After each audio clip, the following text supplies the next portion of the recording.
போதையை தேடி புத்தி மாறி இளைஞர்களின் வாழ்க்கை இங்கே கேள்விக்குறியாகி நின்ற காலத்தில் மதுவை ஒழிப்பேன், போதை வஸ்து கடத்தல்களுக்கு நான் ஒரு சர்வாதிகாரி, போதைப் பொருளில்லா தமிழகத்தை உருவாக்குவேன் என்று மேடைக்கு மேடை முழங்கிய முதல்வர் ஸ்டாலின், நேர்மையானவர்களுக்குத்தான் நான் தவறு செய்வர்களுக்கு, குறிப்பாக போதைப் பொருள் நடமாட்டத்திற்கு துணை போகக்கூடிய நான் சர்வாதிகாரியாக மாறுவேன்.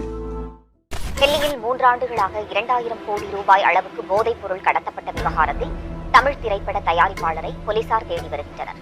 இந்நிலையில்தான் ரூபாய் 2000 கோடி மதிப்பிலான போதைப் பொருள் கடத்தியதாக போதைப் பொருள் தடுப்பு பிரிவினர் ஜாபர் சாதிக் என்ற நபரை தீவிரமாக தேடி வருகின்றனர். யார் இந்த ஜாபர் சாதிக்? திமுகவின் அயலக மாவட்ட துணை செயலாளர். வெள்ள நிவாரணங்களுக்கு நிதி வழங்கியதாக அமைச்சர் உதயநிதியால் பாராட்டப்பட்டவர். திமுக அமைச்சர் சேகர்பாபுவை வைத்து ஹோட்டல் திறக்கும் அளவிற்கு திமுகவின் முக்கிய புள்ளி. இப்படி பல முகங்களை கொண்ட மிகப்பெரிய போதைப் பொருள் கடத்தல் ஆசாமியை முதல்வர் ஸ்டாலின் தங்கள் கட்சியிலும் குடும்பத்திலும் நெருக்கமாக வைத்திருந்ததின் நோக்கம் என்ன? ஜாபர் சாதிக்குடன் இருந்த புகைப்படங்களை தன் சமூக வலைத்தள பக்கங்களில் இருந்து அமைச்சர் உதயநிதி அவசரமாக நீக்கியதன் பின்னணி என்ன?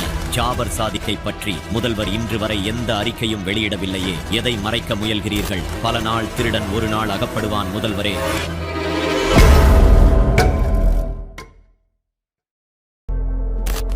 போதையை தேடி புத்தி மாறி இளைஞர்களின் வாழ்க்கை இங்கே கேள்விக்குறியாகி நின்ற காலத்தில் மதுவை ஒழிப்பேன், போதை வஸ்து கடத்தல்களுக்கு நான் ஒரு சர்வாதிகாரி, போதைப் பொருளில்லா தமிழகத்தை உருவாக்குவேன் என்று மேடைக்கு மேடை முழங்கிய முதல்வர் ஸ்டாலின், நேர்மையானவர்களுக்குத்தான் நான் தவறு செய்வர்களுக்கு, குறிப்பாக போதைப் பொருள் நடமாட்டத்திற்கு துணை போகக்கூடிய நான் சர்வாதிகாரியாக மாறுவேன். டெல்லியில் 3 ஆண்டுகளாக 2000 கோடி ரூபாய் அளவுக்கு போதைப் பொருள் கடத்தப்பட்ட விவகாரத்தில் தமிழ் திரைப்பட தயாரிப்பாளரை போலீசார் தேடி வருகின்றனர்.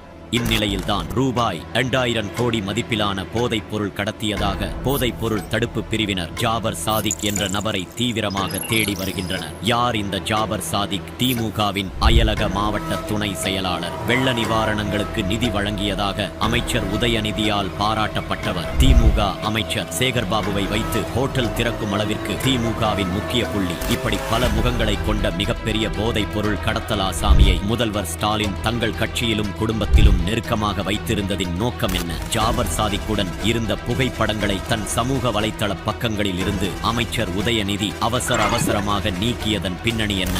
ஜாபர் சாதிக்கை பற்றி முதல்வர் இன்று வரை எந்த அறிக்கையும் வெளியிடவில்லையே, எதை மறைக்க முயல்கிறீர்கள்? பல நாள் திருடன் ஒரு நாள் அகப்படுவான் முதல்வரே.